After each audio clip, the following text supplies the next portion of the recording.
Formakuntza unik esango nuke oso interesgarri izan dela, bai nola antolatuta egondan, modulo ezberdinak jorratu ditugu, eta horren amaieran egon dien galderak, ariketak, inkestak, azterketak, esango nuke oso aberasgarrik izan diela. Izan diatzenean 3-4 hilabete, lan modulutan erreztuta, dakotzu seguruzu momentu ariteko aukeria, eta entotzun erreztasuna atzen dakotzela saio presentzialak eta gero atxetik iteko mokuak. Bakoitzak badaukala bere erara eta bere beharretara egokitzeko eta antolatzeko aukera, eta mistoa izate honetan presentziala baita nola eduki dugun, eduki dugu aukera baita beste kooperatiba batzutako pertsonak ezagutzeko.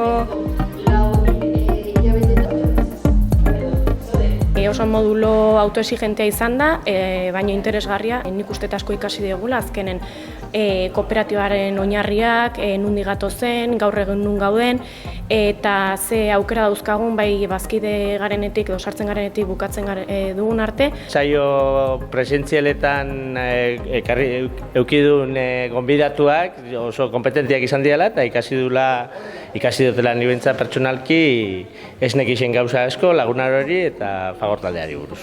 Hemen eukidun profesionalak ez, azken batean, bek emundako irtzisa eta bek emundako teiztu inguruana, ez da berdina irakurtzea eta sukulertzea, bezik eta kanpoko batek etortzea. Komponente ezberdinak ere oso interesgarriak izan dira, bai Mondragon taldea, Fagor taldea, Lagunaro, hoie guztiengandik ikasteko, eta esango nuke antolatuta nola egondan oso ondo egondala eta asko ikasi dugula.